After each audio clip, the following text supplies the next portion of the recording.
Hello and welcome to Sylvan Mist Designs. Tonight I'm going to be working on a few of these little coffee cup, hot cocoa cups, whatever they are. These are just some Dollar Tree cutouts. They're nice and thin with the hole. Now they don't have any lines on them, so a couple of these I've actually just drawn some kind of basic lines to show maybe where this froth is. Okay.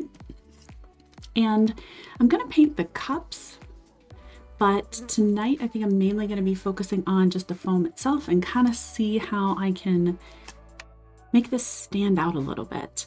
I have an idea of how I want to do this. I just don't know if what I have in my head is actually going to work, but I'll get into it. Let's see what happens.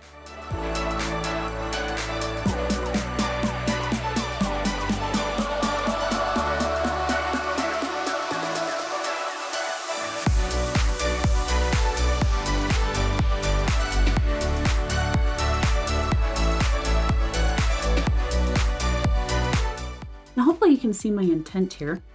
I've been working on this for quite a while, just, painting over it.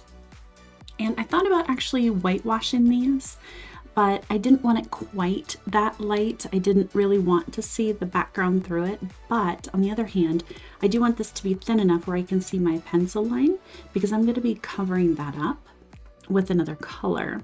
And so I do still want the lines, right? But I knew that I was not going to be able to be accurate enough to paint around them. So I'm just making sure that as I paint these, that it's going to be transparent enough to see through that.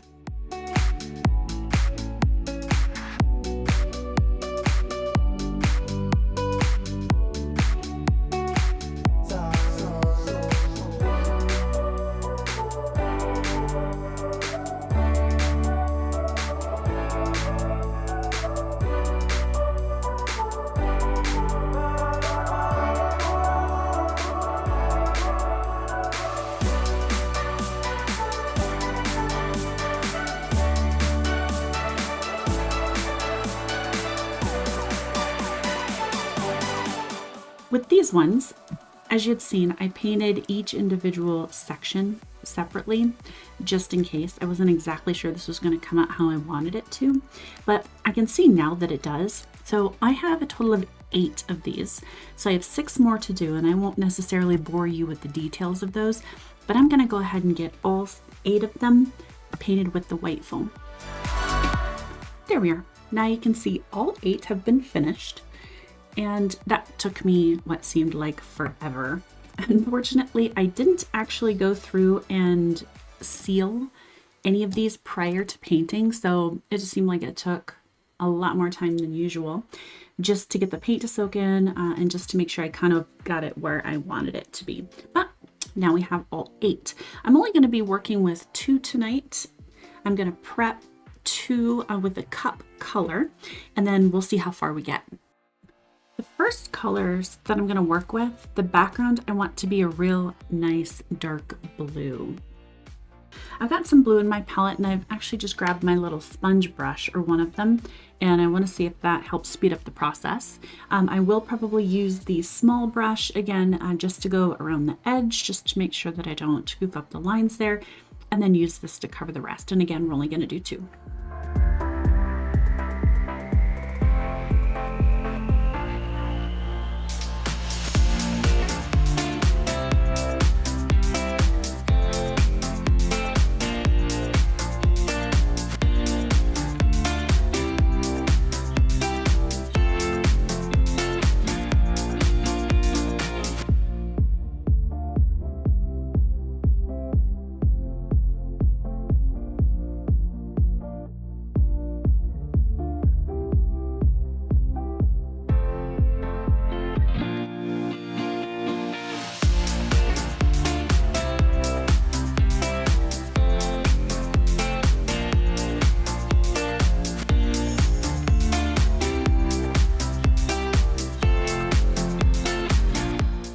right, so there's the first coat of the dark blue. I've used this color before, so I do know that it dries darker than what it looks right now. But I'm also going to need maybe a second or possibly a third coat because you can still see the wood grain through this, which I really don't want. The other thing was the sponge brush definitely did help make this faster, except the handles did prove difficult, so I did go ahead and do those with the brush as well. But I'm going to go back in and add another coat. Okay, so there's the second coat. Still a little bit wet, but just to give you an idea how much darker that already is. Okay, so these are done, and I think they look beautiful. That is pretty well the color that I was looking for. The white turned out great. You don't see the color underneath, and I'll show you. Let me grab another one of these from over here. Even though this looks so pale against this, against the dark blue, that's perfect. All right, and then this is with 3 coats, and you really can't see the grain on this anymore.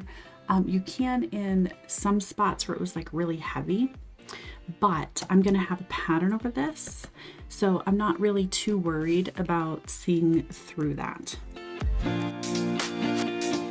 Next step is I'm gonna get out a compass and I'm gonna draw a nice little grid on this, and then we'll get into the colors.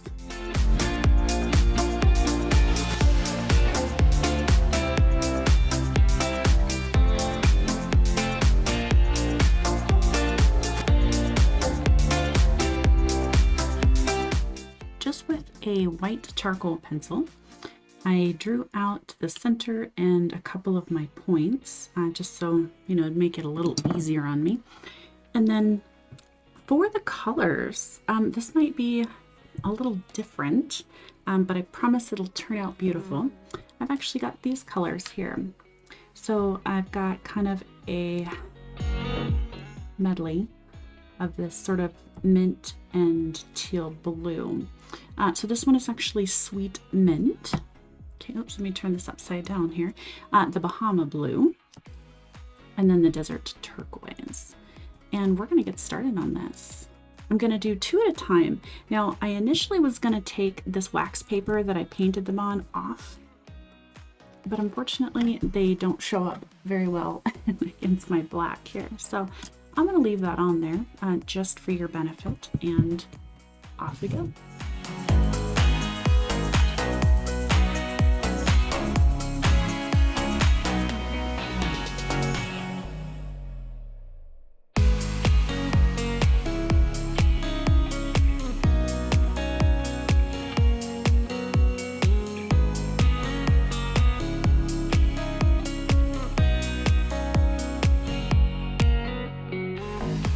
Tonight I'm going to try a tool I haven't picked up in quite a while, and that's this here, which is the kind of owl tool or line tool that I got from the Happy Dotting Company.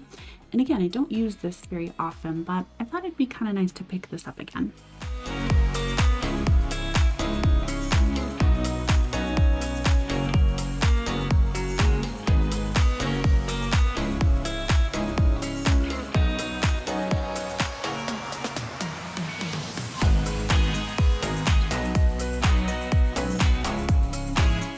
I'm going to get some dots around these ones. They're going to be very small. The top is only going to be a 1.5.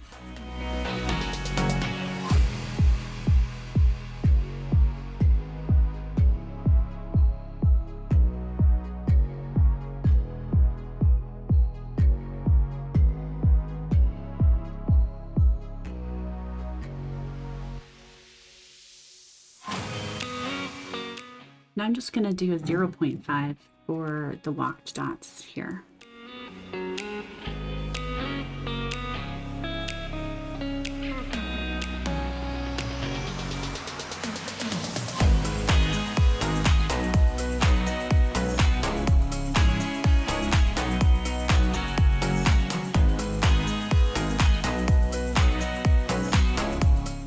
Okay, now I'm going to get a few small squishes in here.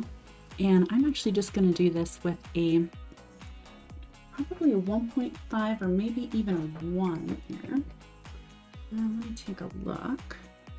This is a 1. which looks really pretty. This is actually, actually this tool has a 1 and a 1.5 on it. So this would be a 1.5. Actually, I think I like the 1.5 end. Okay. All right, so let's go back into this color. And let's try a swoosh or two in here.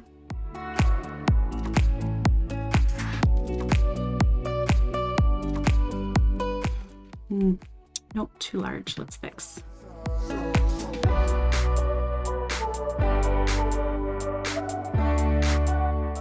So let's do that with a 1.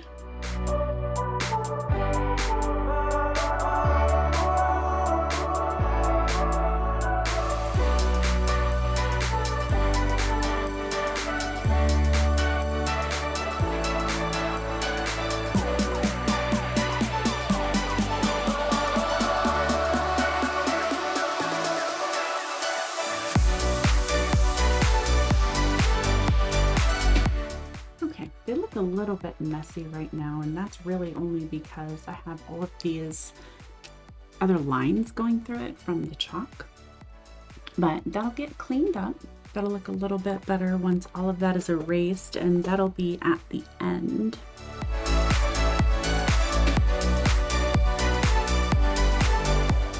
For now, I want to make another set of dots here. I want to make a very tiny swoosh just coming in to fill this space here. Okay, then to fill in this space, I'm going to add just another dot in between. We'll probably, I think I can fit a 2 in there. Yep, that'll work. I'll go ahead and get that one in.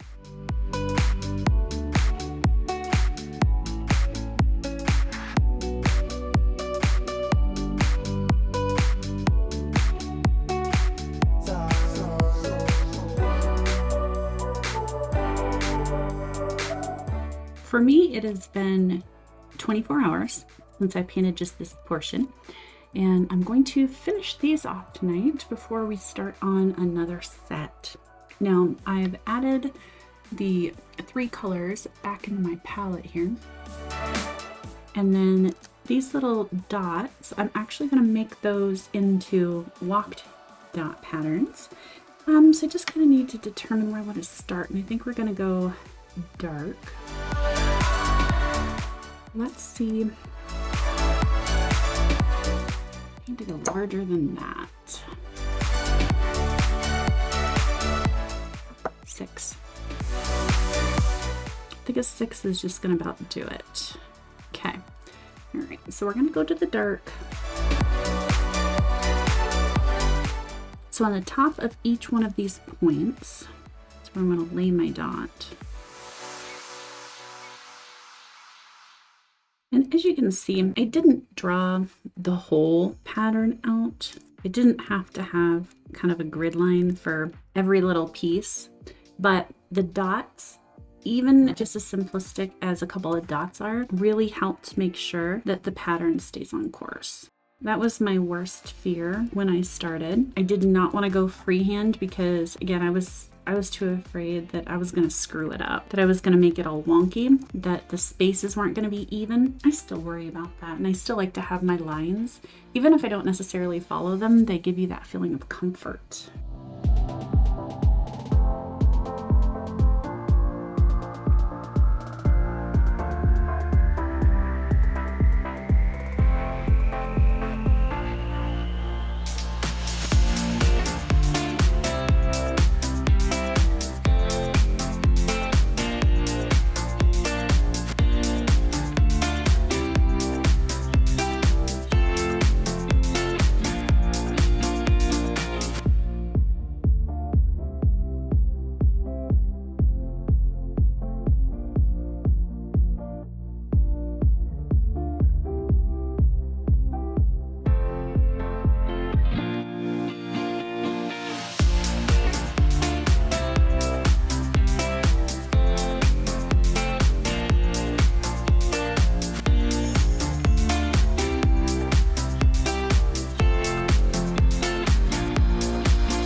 Now here on the edge, I've decided that I'm going to switch it up just a little bit. And I'm actually going to add a row of white. I'm going to bring some white into this.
That'll do it, at least for this one.